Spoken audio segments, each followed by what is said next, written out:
Can you give us an introduction to what the story is all about? The story can be broken down into first half and second half. The first half is more like your typical space adventure. It's about the individual of the main character and his fleet of spaceship. But if you go to the second half, the story is going to become more serious. You're going to be involved in this war between these big powers in the universe. Although it's like first half and second half, but the second half kind of turns the game into a completely different theme. And it's kind of like playing two different games. Is there anything that you feel is important to think of when you're making a science fiction storyline, and do you have any special inspirations? Obviously, he's been a fan of the science fiction genre, and he's watched the Star Trek series, and there's a Japanese animation series called the Yamato, which is very popular in Japan. But when it comes to what he thinks heavily on when developing a science fiction kind of game, is that he wants to make it really factual, and he wants to make it from a academic point of view, that it also makes sense. So he's done a lot of research upon developing this game.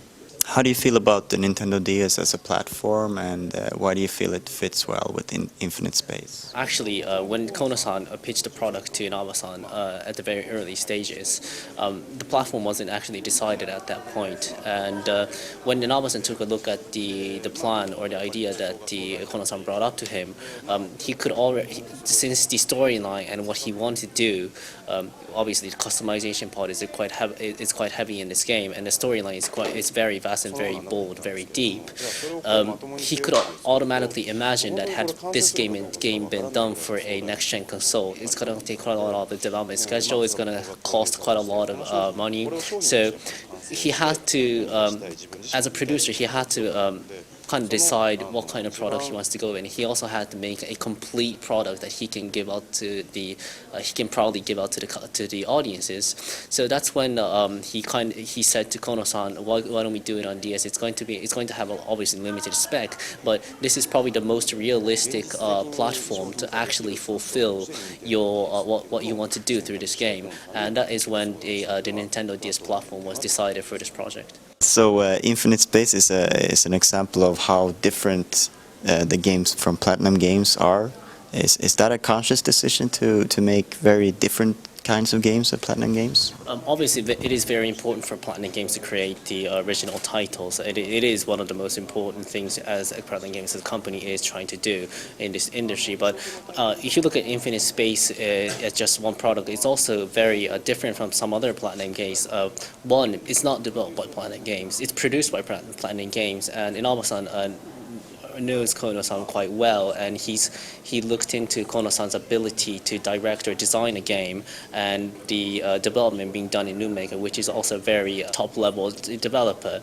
And it's a very original title, but it's also a very different title even within the Platinum Games, just because of the fact that it's a game that Platinum Games could not develop. It's not their forte to develop these kind of games, but it's still a very different high-quality game, and just because of the fact that it's a project that involves so many companies, so many other people, it's a very interesting title to Platinum Games as well.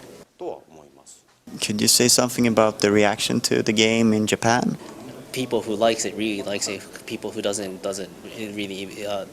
have really much care about this title. But it's also fair to say that if you look at the internet community, people who has given a bad review or a bad evaluation toward this product has not played the game in entirety.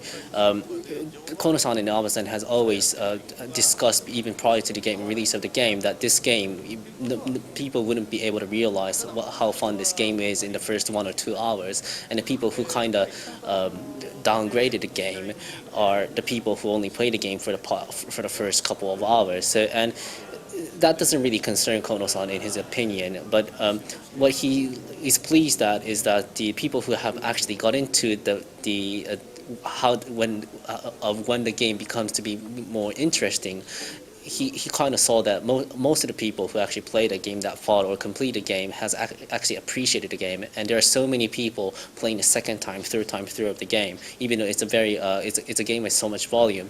Also, what's interesting for Kono-san was that the demographic was relatively high. It's not like the majority of the people playing were kids. It was actually adults, and some of the comments were that there were people working, and when they commute to their offices by using the trains or the buses, were playing this game, and he was actually quite surprised to see that.